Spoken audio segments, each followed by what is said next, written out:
Long story short, we got this guy. He thought he could get away with it, but he built up this big event. It so happened to be fraud. Everybody that paid got juked, and it was bullshit. And if you watch one of my previous episodes on the Mr. Casserole show with Amber Sapphire, also known as Phoenix Sapphire, she will explain the whole thing. A member of the Stoner Circle, explain that. Briefly a bit. When you say briefly, how long? How was the duration? A few months. Now, I used to roll with this cat named Tony Snow. Was a cool homie of mine. Dude, we had a lot in common, and so he kind of took me under his wing, and we started a crew called Taco Logic, and just started doing some shows together as a unit. And I met the guys in the Stoner Circle through one of the shows. I can't remember where it was at, but we linked up, just chilling. I think it was over at Halton Theater. Get down with us, roll with us, do this, do that. And, they fit how I was already, doing stuff, live music, conscious rap, smoking bud, stuff like that. So I joined up with them for a little bit, and they had a falling out with my boy Tony. But Tony had a falling out with a couple different people, and it got wild, some other people got involved, and that heat flew back on my shoulders.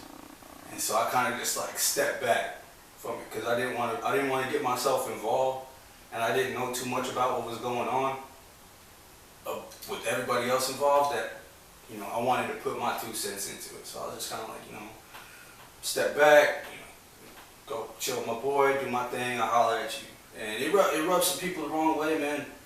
I never left on a sour note, like fuck these guys or anything like that, but the fact that I chose to back my boy Tony, it just didn't sit right with some people. And it is what it is, but at the same time, it's like, if I stay with them, whatever, because I don't even really talk to my boy Tony anymore.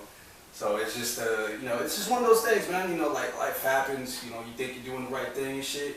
But much love to those cats. Still doing their thing out there. I still see them. Rocking shows, and hope to run into them again one day. Really cool people.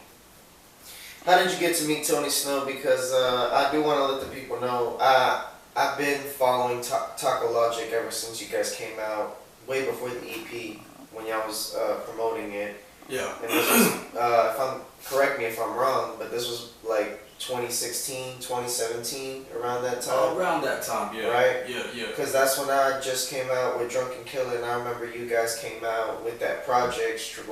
Y'all came out with it hard. Doing shows, going all 4 corners around Tarrant County, Yeah, we was out in Dallas and everything too. Nice. What is it? One of the homies, man. A rapper that passed away, big dude. C-something. C-Struggs? Yes. Yeah, from Dallas. Yeah. Yeah, we opened up for C-Struggs, and that was really tight, man. Because it was just kind of like a parody type thing. It was supposed to be a funny rendition of UGK. And he went by Pimp THC, and I went by Blunt B. And that was just kind of the whole shtick. Just doing some more hyphy raps. Some stuff that I didn't really do at the time. I was really still underground backpack type shit. So we kind of stepped out the box with Taco Logic. I met Tony when I was still heavy with my crew, Dialects Composed, and we had a promoter, Callie D, and she was the prominent promoter, in town and everything like that, would bring people together, and that's how I met him. We all met through shows. We'd all link up at the spots. There was so much going on. Back in the day, back in 2017, 2015, 2010. And so we always had something, to go to. And I met him through her and her people, and we just kind of linked up, man, hit it off, real cool boys. Had some great ideas to like just, feed off each other and all that. And he kind of became like my big brother, type shit. Cause I've always been the oldest sibling, so I never really had an older brother or something like that. And so he became my older brother, essentially. And I just, me and him just started, just doing shows, going, putting together ideas. He helped. He got. It was. I was throwing these events called the Green Party, bro, and it was basically I would throw these events, and you could smoke in them, and I was throwing them around town, at different clubs and everything like that, smaller venues, and it'd just be a whole weed themed event, just Green Party, invite a couple heads out. I would have, promoters. And when Tony got involved, he had people out in Colorado who, are radio personalities and shit like that.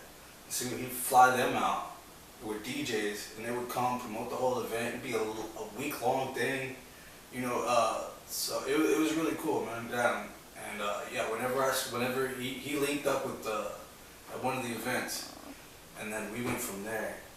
And it kind of, whenever he came into the picture, that's when people from Colorado started coming in, it was crazy. I met a lot of people because of that time in my life.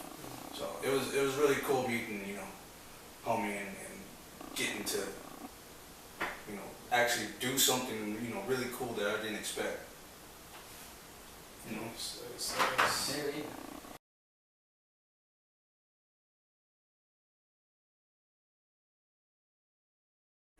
Trying to get smashed like Cardi. Yeah, real ones always show up tardy with the double cup. Got some joints rolled up, and I'm real and hot as some queso. Yeah, your actions have you worth less than a peso. Ayy.